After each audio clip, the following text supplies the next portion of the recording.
Hello and welcome. I'm your host, Mark Berti, and this is the podcast for entrepreneurs who are looking for the breakthrough for their businesses. One of the most powerful ways to communicate with your audience and drive sales to your offer is to host webinars. Webinars allow you to create an incredible experience where you can have many attendees sticking with you for several hours as you teach them, empower them, and then promote your offer at the end. They are really one of the most powerful ways to drive sales. And in many of the affiliate programs I'm in, they say that the webinar day is the big day to promote, to drive sales. So how do we host our own successful webinars so we can drive our sales? Well, that's what this episode is all about. Today's guest is a webinar and virtual training consultant who has been developing and delivering webinars and virtual training over the last 15 years for Fortune 500 companies and for several startups.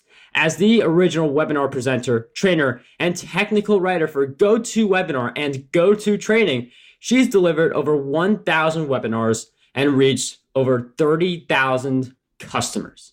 This inspired her to develop highly interactive learning experiences for customers, and her colleagues now dub her as the webinar guru. Today's guest for episode 131 of the Breakthrough Success Podcast is none other than Corena Bahr. Corena, it is such a pleasure to have you on the show. Likewise, it is such a pleasure to talk with you.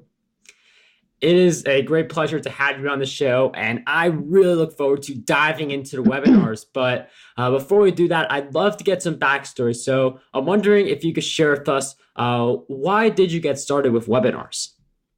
Yeah, it wasn't something that was necessarily intentional. And I had two turning points in my career. And one was a long time ago in 1998. I was working for Comerica Bank.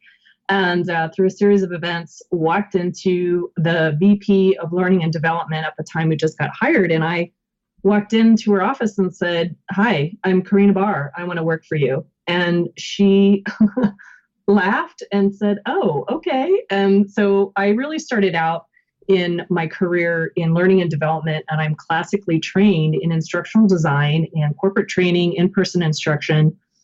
And then the second turning point where where I sort of morphed like what I was doing at the time and kind of going on this journey is in 2005. I started with Citrix Online, which is now LogMeIn, and they were the makers of GoToMyPC and GoToMeeting. And so I started there, technical writing. I developed all the training content for customers, and I did demos and trainings and all of that, video tutorials. So when GoToWebinar and GoToTraining came out, and it's a startup environment, which I love startups, you get to wear a lot of different hats. And as long as you raise your hand, you can participate in a lot of different things. So that's really how I got started. And I know marketing needed some help at the time. The marketing department were saying, we don't have a lot of bandwidth here, and can you do the webinars for the demos for GoToWebinar? And I said, sure.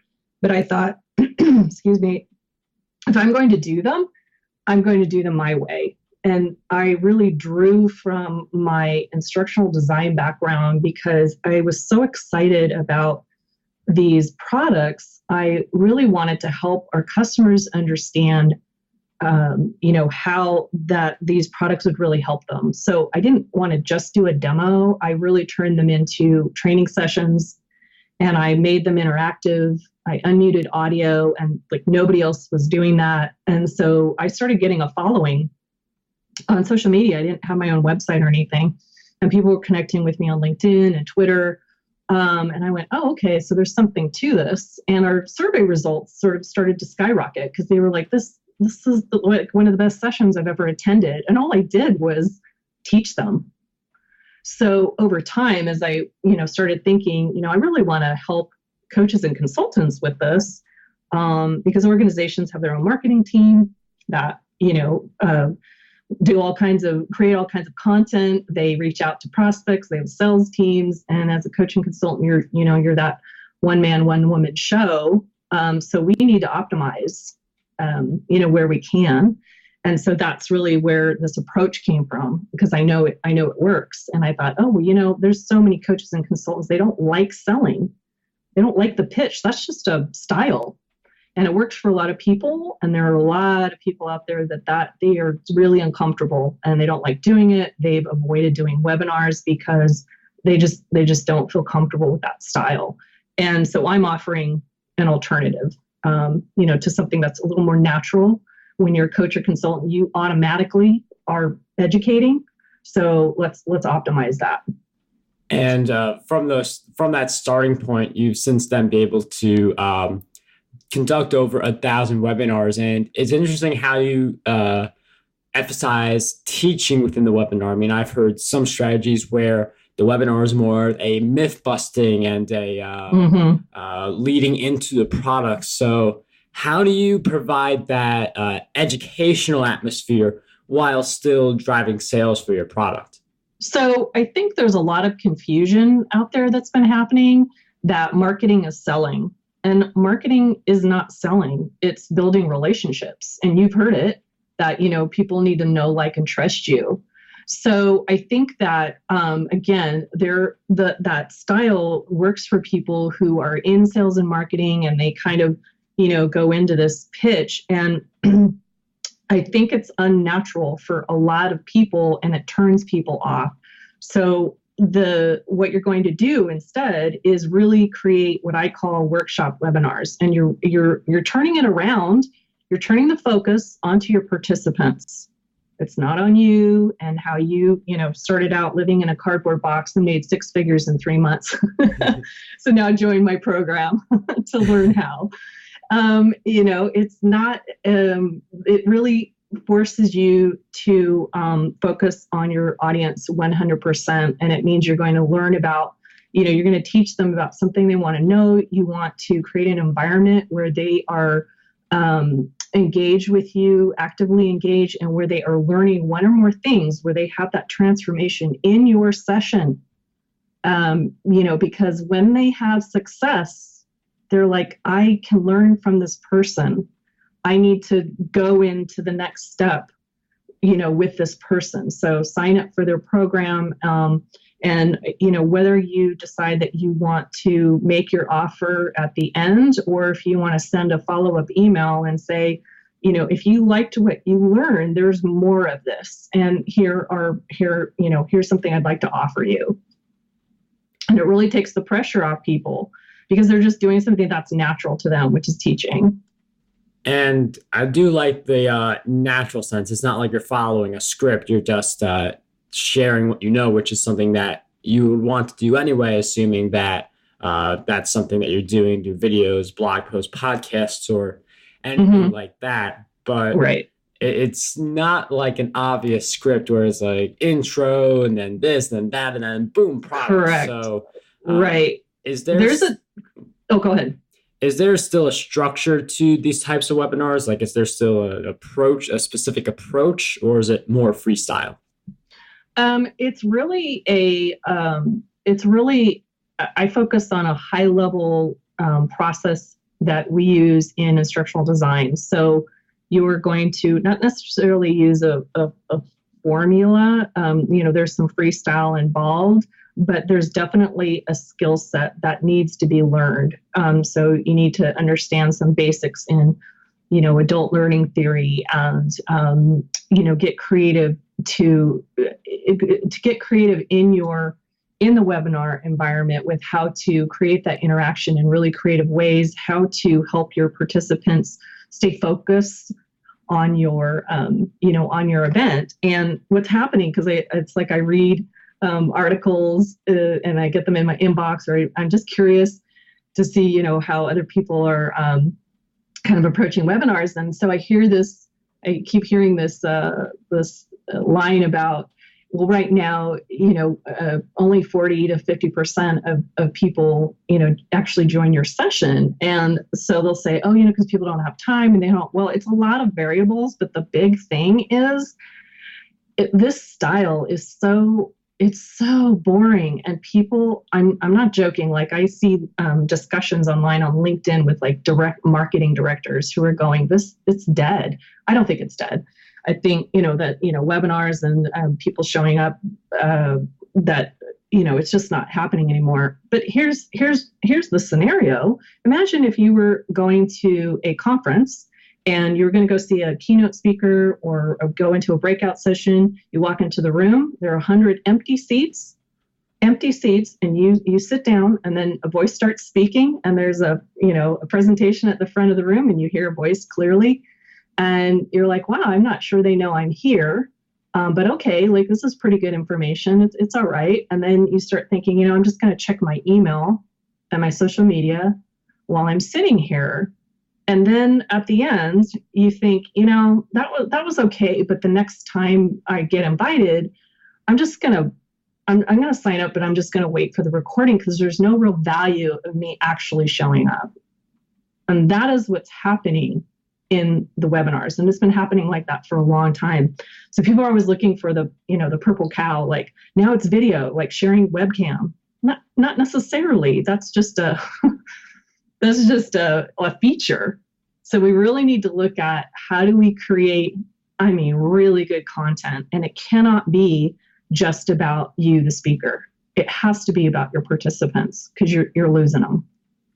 I'm really liking this different approach to hosting successful webinars and all the planning associated with it. But as you mentioned a little more towards the beginning, there are people who they're not doing a webinar. In some cases, it's because they don't want to make that pitch. Like we don't want to pitch, for instance. So how do you recommend, like obviously, like some people, it's not the pitching. So in that case, like how do we start hosting webinars and removing that mental block that is holding us back from hosting our first webinar and sticking strong with that habit? Yeah, I think, and I'm not sure if this will answer your question, but I think sometimes we get tripped up on what exactly we should be like what content should be really be giving. And so you might look at your entire whether it's a coaching program that you have, or any of your courses, like your larger courses, whether it's self-paced or not. And we would, when I work with my clients, I would really look at, so how can we take a piece of that to give our participants some insight on what it's like to work with you and what they're going to experience and what kind of successes they potentially can have with you. Because that's where we want them to get excited and motivated. And if all they're doing is sitting and listening to you talk, I think you're really losing out on this. You have them right there. Like you could unmute audio and do one-on-one coaching. You could do role play. You could have them create an action plan and get feedback, like really find out some information on the people you want to work with. How would you even know? I get follow-up emails that say, this webinar just blew out of the water and it was a great success. How do you know? There was no survey. You didn't you didn't take any of my questions. How do you know? And here you have this opportunity with a captive audience and you're not even going to ask them, questions or find out what their individual problems are and see if you can coach them right there. It's such a great opportunity. So that is really built into this idea around, what a workshop is like. A lot of people have done in person, whether it's through a company or, even some, college and classroom kind of thing. So how do we create that in this virtual environment? And then kind of piggybacked onto that is I teach how to create those VIP online training programs. So it's like an add-on or in addition to if you're doing self-paced courses. And there's some real value in charging a premium for those. And there's so many different ways that we can utilize webinars. And like, I love the idea of making it a premium. Like I'm thinking like now, like, because as a host, I learned so much from all these interviews. I'm actually thinking of doing a webinar series now and putting them all into a vault afterwards. Mm-hmm. So I have that idea flowing through my head at this moment. But one of the most important things we could do for our webinars is attract attendees. And there are plenty of ways to do it, like JV promotion, social media, email list. But how do we attract attendees to a recurring webinar where it's the same presentation every week and we want to continue to still get people for that second webinar, the third webinar, and so on? So I'm not sure. I mean, if you are going to do a series, is that what you're asking, like a series, or are you talking about the same content? The same content. I think the same content is probably difficult. And I think that goes, you look at your planning where you're going to say, and this is what happens too, is this knee-jerk reaction. Like, well, I know I have to do webinars, and well, I think I'll just do this. And then, I've got like a few weeks to do some promotion, and then I'm going to launch it. And I think if you can look at your year coming up and say, all right, let's do a plan here and really build the content one on top of the other. And then you're really providing value. I mean, that's pretty great. And I've had, there's some people I follow who do that. And you can also charge like a small fee for those. Those might be, these are my $39 webinars. They're going to be 90 minutes. I'm going to give you great content. You're going to have this worksheet that we're going to work through some things.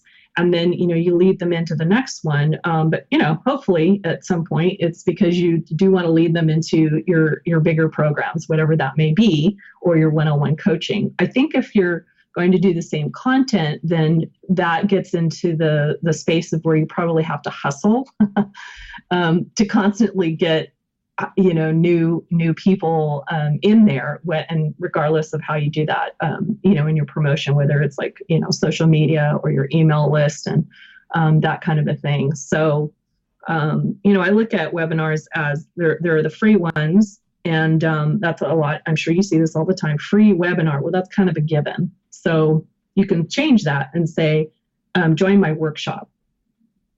And, there's a lot that goes into also your landing page, and really helping people understand, if you're going to do it the way I teach it, is really help them understand the value and, what they're going to gain and the transformation they're going to have afterwards.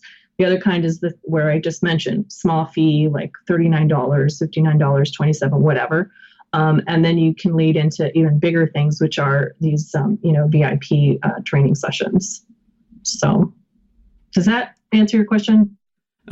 Yes, because all this optimization with like the landing pages, for instance, is very important. And I could see, like, if you're doing the same presentation over and over again, there's more hustle, because if you're doing it in a series where each one's unique, then you could promote to the same audience continuously, because they're going to it's new content, so you get returning attendees. So I find the power within that approach. And I know that you've done some great work with GoToWebinar, and there are some free ways to host webinars. There are some paid ways like Webinar Jam. And I'm wondering, what's your take on that? Do you feel like we need to, there's a certain tool we need to be investing in, or are the free alternatives good for what we want to do with webinars?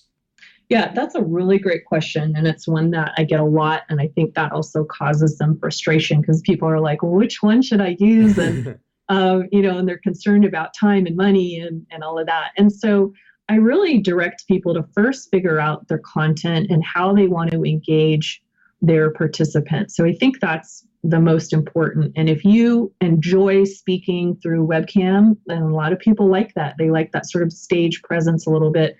And if you enjoy that, by all means, definitely you want to do that. But, you want to look at things like, I would love for them to have a worksheet that they could look at beforehand, or I would love to, so you just kind of want to think about your goals and what you want. And then I am putting together a checklist, actually, that I want to, provide as a free download, where the questions that you should be asking when you research different platforms.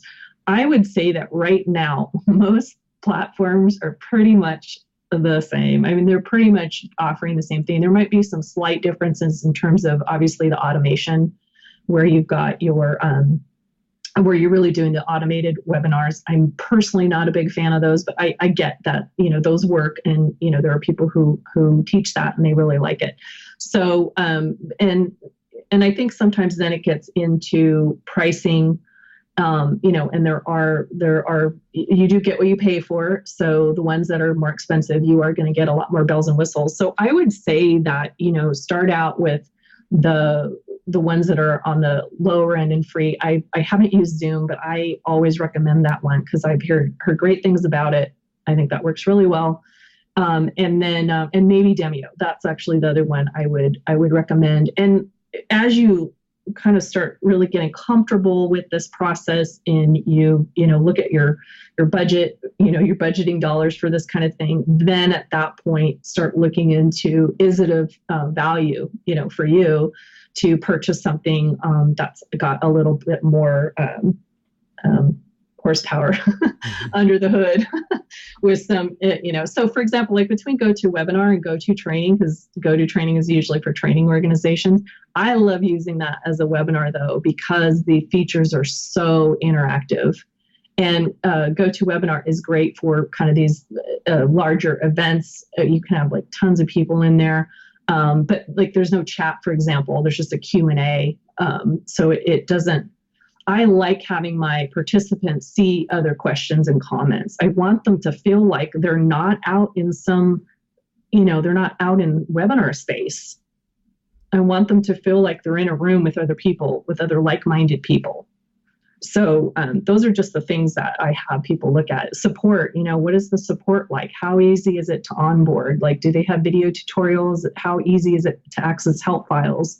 Because people have different levels of comfort, right, with technology. And some people are like, I'll figure it out. I'll just click on some things and do that. And other people really start to panic and think, I need to have a video. I need someone to show me, that kind of a thing. So those are some of the things that you want to look at. And I'm just love the ones I use, but I have no problem with it.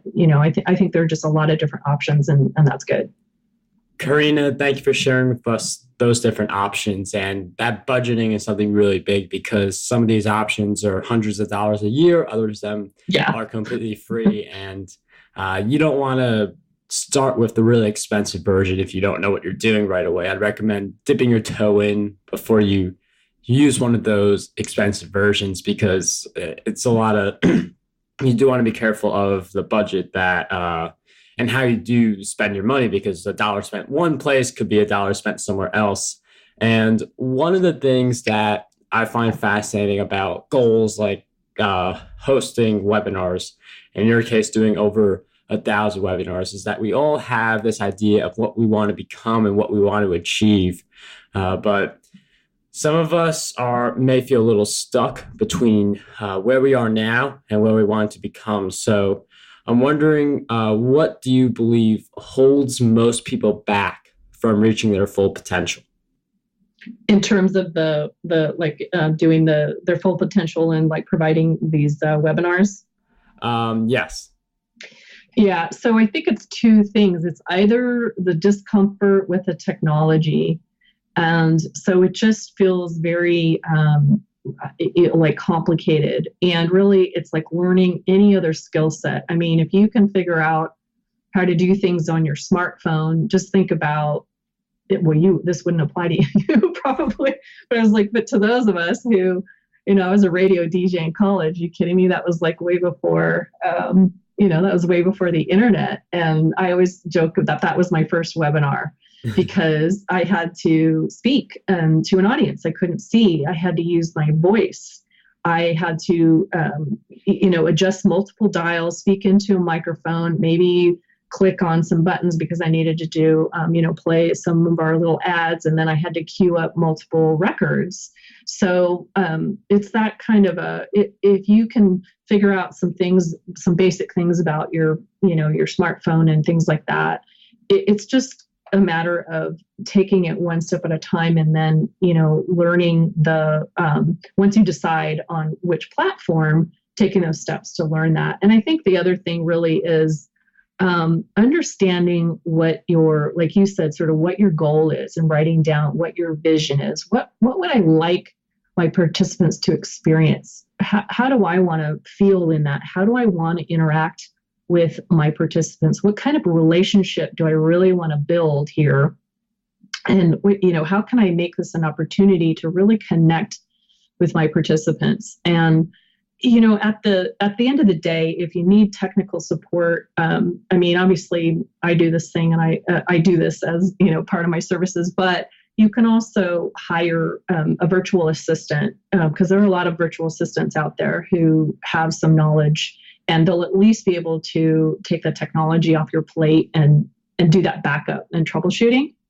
And you can focus on the presentation. And then lastly, I would say, just start slow. So, build your skill set. So your first webinar, maybe a little bit more about you talking and presenting, and maybe you're not ready to mute audio in your first event, and that's totally fine. So then build on that. And then maybe the second webinar, you're going to say, okay, this time I am going to add one more thing, right? So I might unmute one person, or I might share my webcam.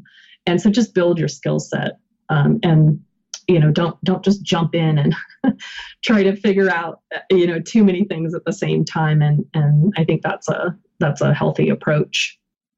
Corena, that was some really awesome stuff on what is holding us back with the webinars. And I do feel like people, they want to try and figure out everything all in that moment. Like, you got to take it one step at a time. I like to see this with social networks where you're trying to master all of them instead of just focus on like just two of them and figure out how to grow on those. And if we just focus like that, it's easier for us to make that natural progression. But as we do face that natural progression, challenges are going to meet us. We've all faced challenges. I feel like anyone has their share. But I'm wondering if you could share with us one of the big challenges you faced in your journey and a powerful lesson you learned during that challenge. So my very first with Citrix at the time in 2005. So one of my first customer demos that I had to do was on GoToMeeting, and GoToWebinar I don't even think it was an idea yet. So I had to do it using that technology. And I'd used WebEx before, but it was in-house customer training. It was a really bumpy road at the time. So this was the first time I was really doing it customer facing. And I had practice. I had a lovely manager who was still a dear friend of mine. And she was so patient with me. And then the night before, I was tossing and turning, and I thought, how on earth did I convince these people to hire me? Like, what am I doing? I had total stage fright. And I thought, oh my God, I'm not going to be able to do this. And so I, went through the motions, and I finished an hour training in like 35 minutes. And so we were afterwards, and I sort of said, oh, so we're already done. And I had asked my manager who was on the call, and I said, so that was kind of short. Did I skip some sections? And she said, yeah, you kind of skipped some sections, but that's okay. So I think the thing about that is your audience they don't know what they don't know. So it's not like they necessarily knew that training was supposed to be an hour. It's not the end of the world. And any time where you're not sure, maybe you're kind of fidgeting and you're thinking, oh my gosh, where did I put this document? And you feel like you've got all these people essentially digitally looking over your shoulder while you're trying to find it. I think sometimes in those cases, because your audience doesn't know what's going on, you just are, honest and genuine. And you say, you know what, I've just had a brain fart. So I'm going to pause this section. How about everybody take 2 minutes to kind of stretch? And I'm going to look for this whatever, right? So that's just an example of people like that, that feeling that they're with you in the room. And they don't necessarily need to have this formality that has become, what webinars are. It's just very staged. And I just think that, people can loosen up a little bit, and that's okay. So when you start out, do not be afraid that you might flub, or don't be afraid that you could unmute somebody and all of a sudden there's a parakeet going off in the background. Pets love to be vocal for whatever reason, yes. During events, they love it. So you just kind of work with that, and you have a laugh, and, you just move through it. So it's sort of like when you look at when you fly and there is turbulence, and at least for me, I'm like, oh my God, we're totally going to die now. And then I look I look at the flight attendant and she's like, would you like 7-Up or Coke? And I'm like, oh, okay. She's fine. I'm fine. So it's that kind of a, that kind of a feeling that you want to give in your session. If you're going to do these more, more open, where you're really including your participants. So that would be my kind of my learning lesson, because I've never forgotten that. And then to kind of close that loop, funny enough, I'm an author for LinkedIn Learning, and what they asked me to do was a course on GoToMeeting. So on LinkedIn Learning, I do have a course on GoToMeeting, 2016 Essentials Training or something like that. And I just thought it was so perfect and a little hilarious that, for doing my first one, that totally had me freaked out. And now I actually have authored a course on it. Well, the important thing is that you didn't let that first experience stop you. You continued on, and you weren't afraid to make a mistake. You admitted the mistake also. I mean, I feel like most of us, we just want to bury our mistakes, hide them from the light of day. So it's good for us to admit to our mistakes, because that definitely makes us better and allows us to learn more. And one of my favorite ways of learning is to read a bunch of books. I read 10 to 30 per month. I sometimes go back to some of the ones I've read in the past, but I am trying to expand my book list. So, Corena, I'm wondering if you could share with us 3 great books that you believe would have a positive impact on us. Oh my goodness. I really have to think about that one, because I guess for me personally, I read things that are around sort of self-empowerment and kind of using my own internal guidance. That's what's helped me the most. So my book recommendations might sound a little woo-woo. And so I don't know if you want me to give those, but I can only think of one off the top of my head that I think it's called Finding Your Own North Star, by Martha Beck. And there are a ton of exercises in there that help you get in touch with your own internal compass. And I think we're at a time right now, and I think younger people, we always refer to them as millennials and younger, they have this inherent drive now where they are not going to accept necessarily if they're doing something and work where we're pouring our heart and soul into something, if it doesn't satisfy us in some way, and they'll just move on. And I think we can really learn from that. And so, if you're someone who's stuck, and you're not sure, and maybe this goes for coaches and consultants too, who are, burning the midnight oil because they're trying to grow their business, and, there are all these, aspects to it, and they get burned out. Is to really help you kind of stick with it and know kind of what I think we know internally and always about which way we should go. We just don't always listen to it because society tells us, well, you really should do this, or it's not a good time in the economy right now. Well, is it? I mean, is that really true? I highly doubt it. If you're following your desire and that's all you can think about, that's something we should follow and get in touch with.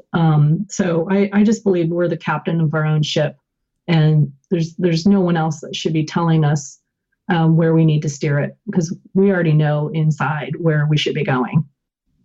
Corena, thank you for that great book recommendation. And I do believe that we need to be the captain of our own ship, because if not, then someone else is going to steer our own ship, and we only have one life to live, and you don't want to live it trying to be someone else based on other people. So it's good that we do steer our ships as we go towards all the goals that we go after. And that book recommendation will be over at markroberti.com/E131 along with the show notes. And before we wrap up this episode, Corena, I've asked you several questions throughout our time together, but what do you think is one question that we need to be asking ourselves more often? Oh, what I would say, it's kind of tied to that is, we talked about that there are just so many ways to build these funnels, and it can get really confusing about which is the right way, which is the formula. And I just don't think there's one way. I think that what's the beauty of it is there's so many experts out there talking about these different ways you can do it. And I think it's just important to find the one that resonates with you the most, that says, yes, this is the one that makes sense to me. This is the one that excites me. This one makes sense for my business. This one feels like I can do this, in a reasonable amount of time. So I think I would say that let's just ask ourselves, are we following our passion? Because I just think that your passion, that's your drive, that is always leading you in the right direction. Sometimes even when it doesn't logically make sense, you might think, why am I going to this networking event that I can't not go? I really want to go, but it just logically, this doesn't make sense. But you go anyway, and you meet someone who is somebody you need. You just don't know. So I think that's the question I would say, is always ask yourself, like, in some of these decisions that you may need to make along your business, is this really supporting my passion? Like, is this helping me kind of lighting my excitement and helping me move forward? That's what I would say.